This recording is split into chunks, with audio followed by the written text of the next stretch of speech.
मित्र, गए कार्यक्रम में पां 20वीं कलम सुधी अभ्यास कियो हो। अज पां 21वीं कलम थी अॻियां अभ्यास शुरू कंदासीं। तो सुनो गलातीअ के संत पाउल जो पत्र तंहिंजो पहलो अध्याय ने 21 थी 24वीं कलम। हिते चवनि था क पोइ आऊं सीरिया ने किलिकिया जे प्रदेश में वियो।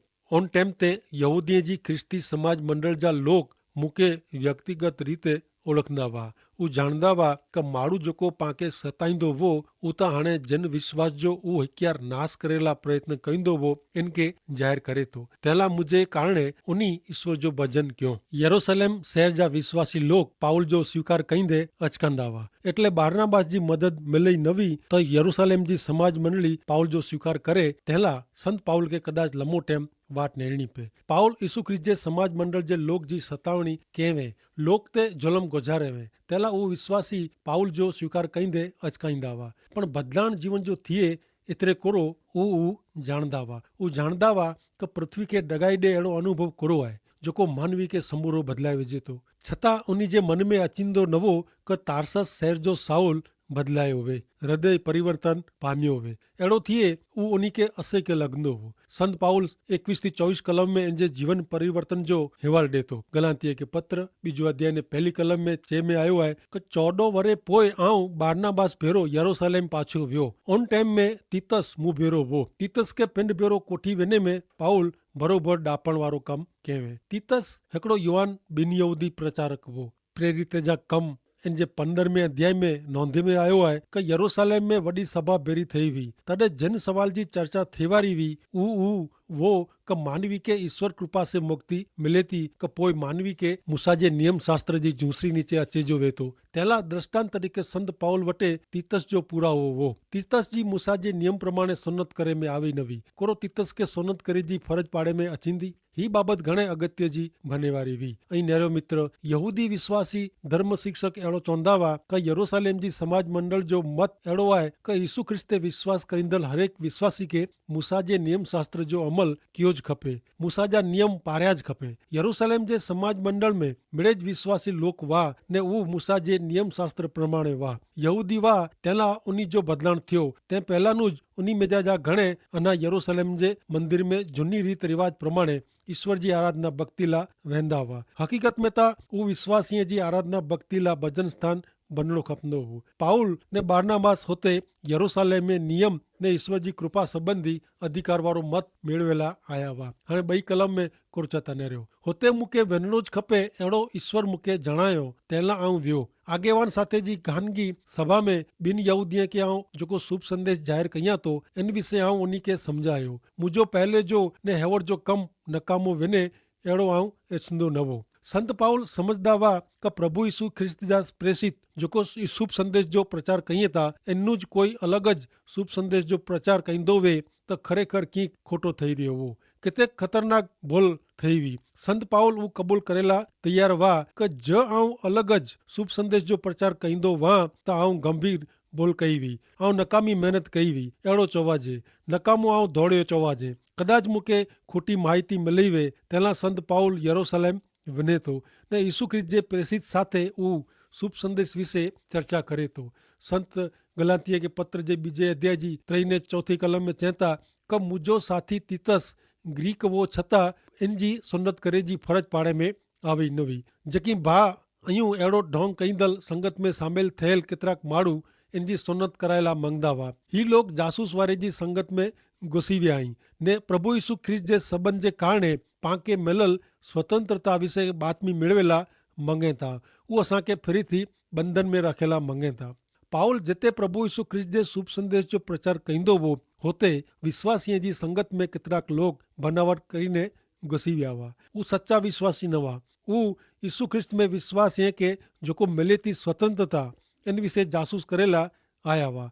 उन्हीं खे ख़बर पई कि ही जुवान प्रचारक तीतस ग्रीक हो, यहूदी न हो, बिन यहूदी हो ने संत पाउल इनके सुन्नत करे जी फर्ज पाड़े न। तंहिंला यरूशलेम जो समाज मंडल इन विषय कहिड़ो नक्की कईंदो। संत पाउल चवंदा कि तीतस बिन यहूदी वो छतां पण उन जी सुन्नत करे जी फर्ज पाड़े में आवई न। उन्ही खोटे माण्हूअ जी ॻाल्हि सोयो न। जो उन्हीं अहिड़ो कयो हो त पांखे फिरी थी मूसा जे नियम जे बंधन में कोठी आया हुआ ने ईश्वर जे आत्मा से यीशु ख्रिस्त में मिले थी उ स्वतंत्रता मिले न हुई। 5वीं कलम में संत पाउल चेता बीजो अध्याय ने 5वीं कलम में क आला शुभ संदेश जो सत्यो सलामत रहे तैला असी उन्हीं जी गाल में जरा पण बिरिया न। पाउल के मिलल सत्य जली रखे खोटा जो माड़ू हुआ उन्हीं फरियाद क्यों क ही तितस ना वारो युवान समाज मंडल में उभो थियो है ने तॾहिं यरूशलेम जी समाज मंडली यहूदी विश्वासी जी बनल हुई त पण अना इन जी सुन्नत थई नाहे। संत तंहिंजो जवाब ॾींदे चए ना ऊ सुन्नत करायो वारो नाहे ऊ आ जहिड़ो ज हिकिड़ो विश्वासी आहे। इनके यीशु ख्रिस्त ते विश्वास करे से मुक्ति मिलई आहे नियम वगर पाप जे बंधन में जा मुक्ति मेळवेला नियम जे कोई पण भाग जो अमल करे जी ज़रूर नाहे। संत पाउल हिन प्रमाणे पिंड के मिलल सत्य जली रखे। 6ठी कलम में चवता क आगेवान तरीके लिखा जंता अहिड़े हुदे जी मूंखे चंदा आहे अहिड़ो न आहे कारण ईश्वर वटे कीअं भेदभाव न आहे पर मुंहिंजो चवणु अहिड़ो आहे क आउं जेको शुभ संदेश प्रगट कयां थो इन में उन आगेवान के कीअं वधू उमिरि जो न आहे। संत पाउल चवता कि जो हू तीतस ने बारनाबास यीशु ख्रिस्त जे प्रेषित साथे चर्चा करेला वेठा ने उन्हीं बेरी यीशु ख्रिस्त जे शुभ संदेश संबंधी चर्चा क्यों उन्हीं चयो क भा पाउल असांखे तोजे कम जा समाचार मिले था तू असांखे जणा क तू कहिड़ो उपदेश कईं थो। संत पाउल उन्हीं के ऊ जणाए। संत पाउल के ख़बर पई क यीशु ख्रिस्त जा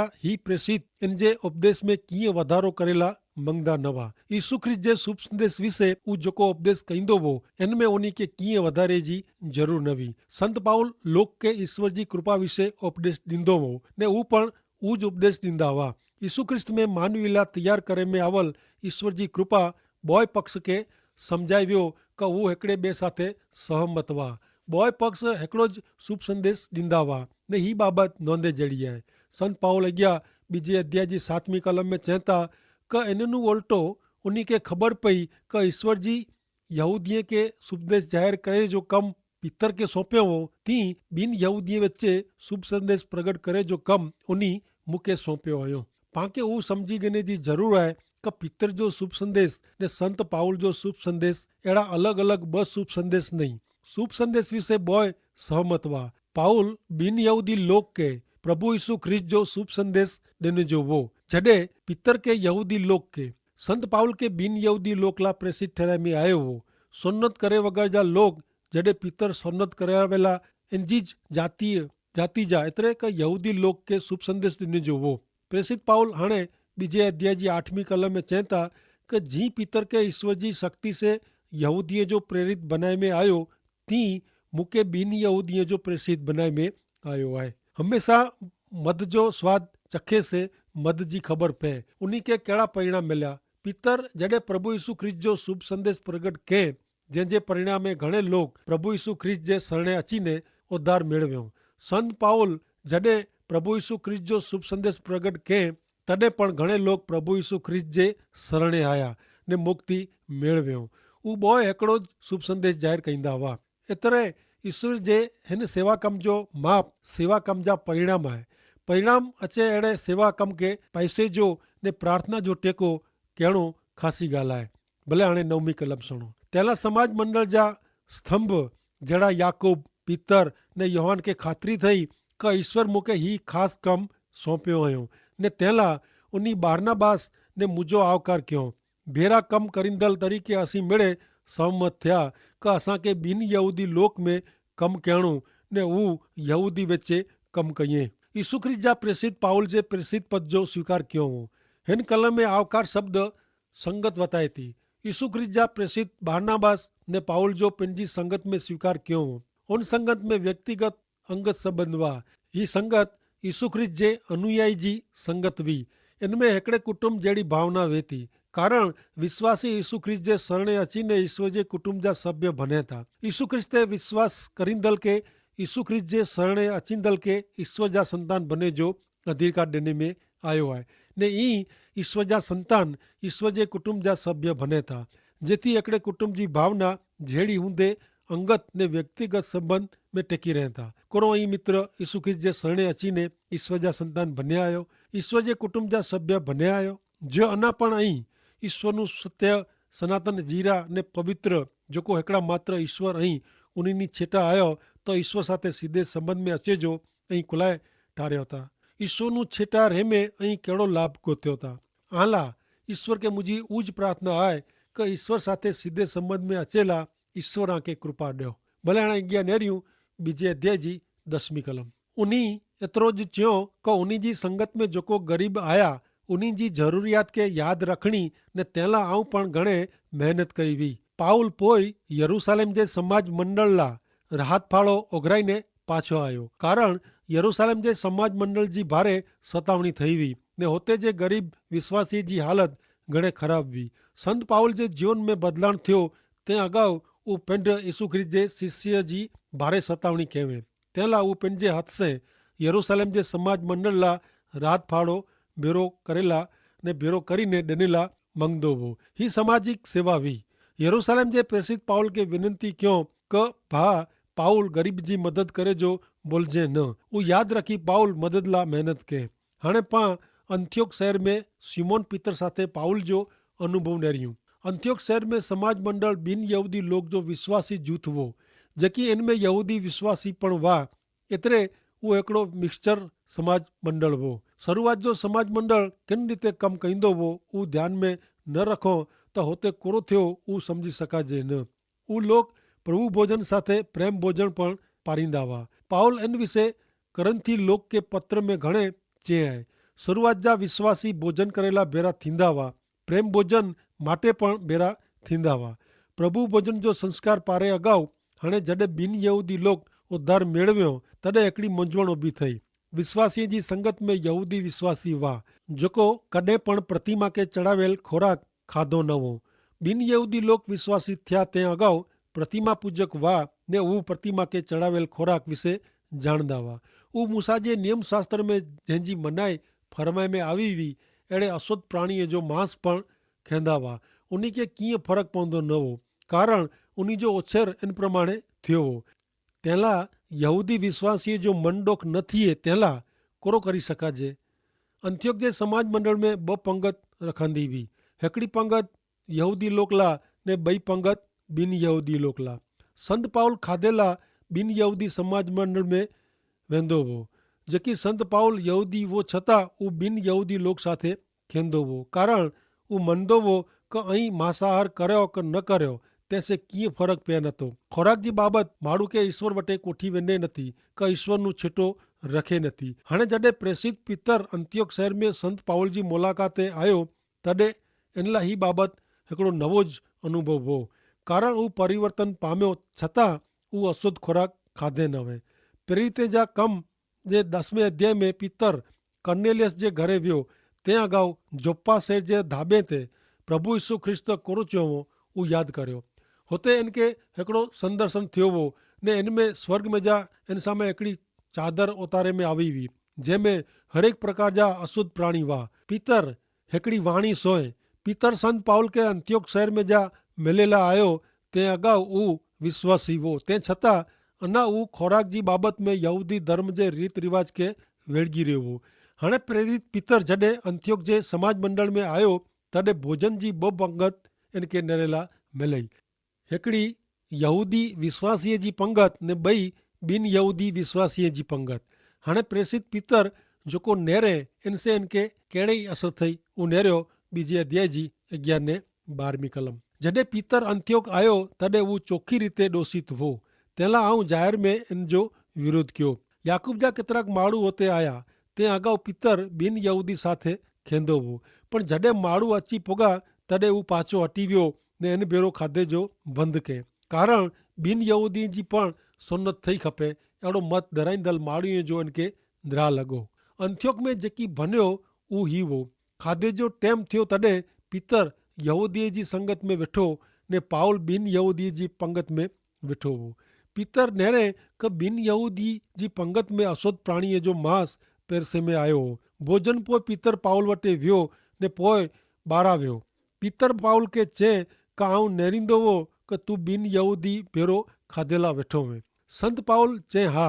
पीतर पाउल के चए कि आऊं अशुद्ध प्राणीअ जो मांस खेंदे तोखे ॾिठो उहो कोरो खासो आहे। आऊं त कॾहिं पण उहो खुराक चखियो न आहे। पाउल चए हा वो खाधे जो घणे वो।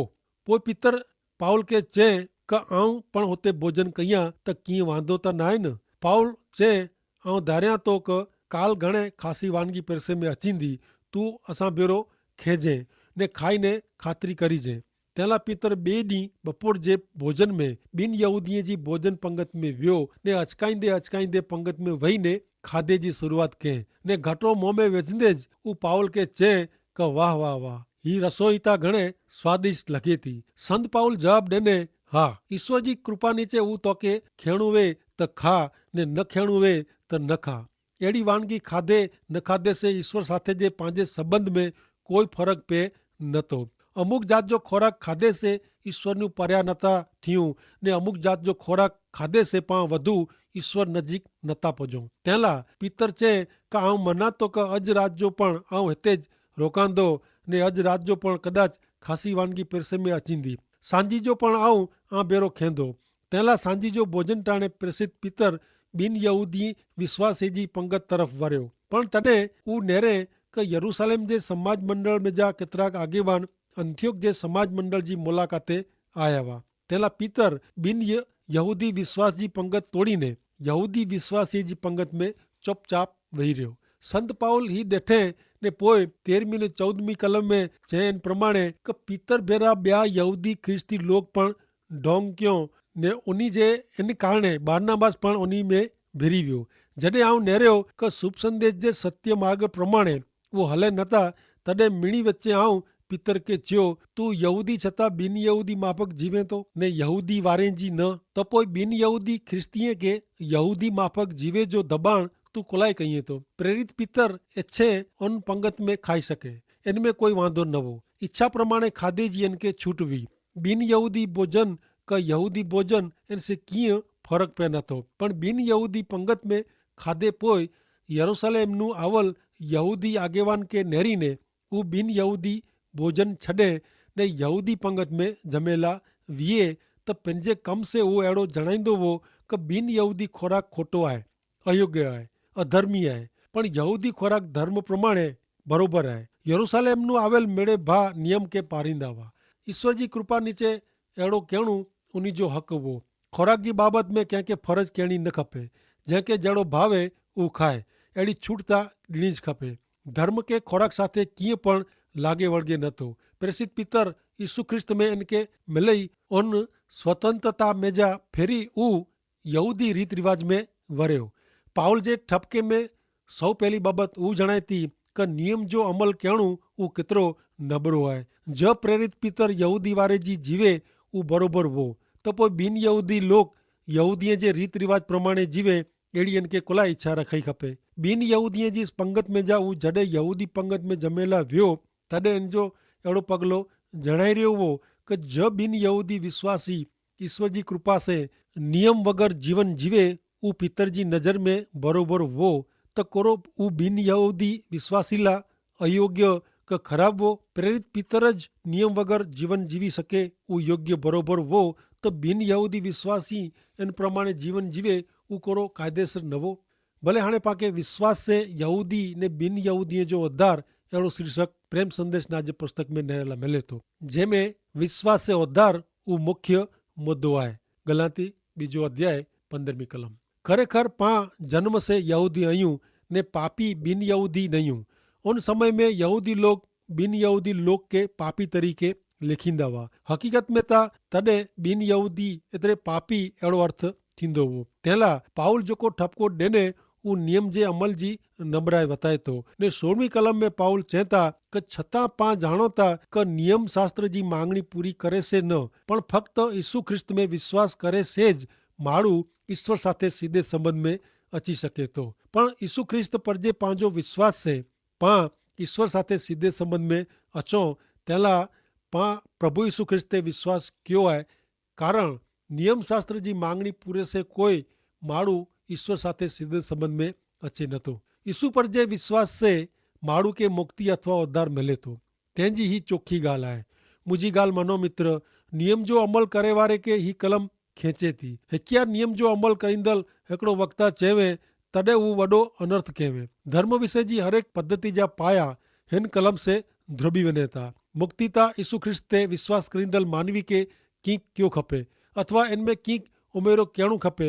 अहिड़ो चएसे प्रभु यीशु ख्रिस्त जे शुभ संदेश में कुहाड़ी मारे जहिड़ो आहे ने अहिड़ी ॻाल्हि यीशु ख्रिस्त जे शुभ संदेश जी क़तल करे थी। निहारियो प्रेरित पाउल हिते कोड़ो चए था विश्वास मार्फते मुक्ति मेळवेला जो यहूदीअ के नियम के बाजू ते रखणा वे नियम के छॾी ॾियणो वे त पोइ संत पाउल जो सवाल उहो आहे कि ॿिनि यहूदीअ खे कोलाए नियम जे अमल जी जूसरी नीचे रखिया खपे। प्रेरित जे कम जे 15वें अध्याय में जणाए प्रमाणे यहूदी वॾी धर्म सभा में ऊज वॾी दलील करे में आवी हुई। कोरो ॿिनि यहूदी विश्वासियों के नियम जी जूसरी नीचे रखिया खपे। ईश्वर जो आभार मनो कि पवित्र आत्मा से अहिड़ो जवाब मिलियो कि दुष्कर्म जे बंधन में जा पाप जी शिक्षा में जा मुक्ति मेळवेला ॿिनि यहूदीअ के नियम जो अमल करे जो न आहे। इनमें दैनिक जीवन ला पण नियम जो अमल जरूरी न आहे कारण मानवी के इन्नू पण उच्च स्थान में रखे में अचे तो नियम जे अमल से मुक्ति मिले नथी। अहिड़ो जॾहिं यहूदी पुरवार क्यों तॾहिं कोरो ॿिनि यहूदी लोग के नियम जे अमल से मुक्ति मिली सके। यहूदी वटे लगभग 15 वर्ष जे नियम वो ने हू कॾहिं पण नियम जो अमल करी सकिया न हुआ। नियम जॾहिं हिकिड़े पण यहूदी के बचाए सकियो न हो तॾहिं ॿिनि यहूदी लोग के कुलाए नियम जी जूसरी नीचे रखेला फर्ज पाड़े में अचे। ॿिनि यहूदी विश्वासी क्यारतुणा विश्वास से मुक्ति मेळवी गणो हो। एतिरे ईश्वर जी कृपा छॾीने नियम जी जूसरी नीचे अचणो ॿिनि यहूदीअ ला मूर्खाई जहिड़ो कमु हो। नियम ता यहूदीअ जो उद्धार करे में निष्फल वियो हो। हाणे पाण हिन कलम के बरोबर समझो ऐं जाणो था कि ऐं आजे दुष्कर्म जे बंधन में जा पाप जी शिक्षा में जा मुक्ति मेळवियो आहियो कि न। हिन कलम में माण्हू शब्द वपरायो आहे। माण्हू एतिरे सॼी मानव जात मनुष्य मात्र इनमें कोई जाति जो भेद न आहे रंग भेद न आहे कोई धर्म भेद का कोई सांस्कृतिक का सामाजिक भेदभाव न आहे। यीशु ख्रिस्त जे क्रूस वटे त मिड़े जे हिकिड़े स्थान में आई उहो स्थान आहे पापी जो। यीशु ख्रिस्त जे क्रूस वटे हर एक मानवी पापी आहे ऐं पापी आयो आऊं पापी आहियां ऐं जेकी वो ऊ पण ईश्वर जी नज़र में आई पापी आयो आऊं पण पापी आहियां। पाण जाणो था कि नियम शास्त्र जी मांगणी पूरी करे से कोई माण्हू ईश्वर साथे सीधे संबंध में अचे नथो। इनमें मूसा जे नियम शास्त्र जो नियम जी हर एक पद्धति जो समावेश थिए थो। हिन कलम में हर एक धर्म जा नीति नियम ने रीत रिवाज जो समावेश थिए थो। पृथ्वी पर जे मिड़े धर्म से ही कलम विश्वासी पणे के अलग लिखाए थी। मुक्ति मेळवेला हर एक धर्म कींक ने कींक करे जो चए थो ही करियो ऊ करियो अहिड़ो करियो अहिड़ो न करियो ही नियम पारियो ऊ नियम पारियो वग़ैरह वग़ैरह। जॾहिं विश्वासी पणो अलॻि आहे। इनमें पाके जणाए में अचे थो कि मानवी यीशु ख्रिस्त ते विश्वास करे से मुक्ति मेळवे सके थो। विश्वास मानवी ला पूरो थियलो साबित थिए थो। बाइबल चए थो कि जेको करे जो आहे उहो यीशु ख्रिस्त आला क्यों आहियो। ऐं मना तो मित्र कि ज आंखे अहिड़ी खातिरी थी आहे कि सचई यीशु ख्रिस्त आजे पाप जो दंड आ वती क्रूस ते भरपाई क्यों आहियो त अहीं कॾहिं पण अहिड़ो नहीं चओ कि यीशु ख्रिस्त साबित थियो। आंखे खातिरी थी आहे कि सचई यीशु ख्रिस्त आजे पाप जो दंड आ वती क्रूस ते भरपाई क्यों आहियो। विचार करी जा मुझे सवाल ते ईश्वर आंखे तेला आशीष ॾियो। आमीन।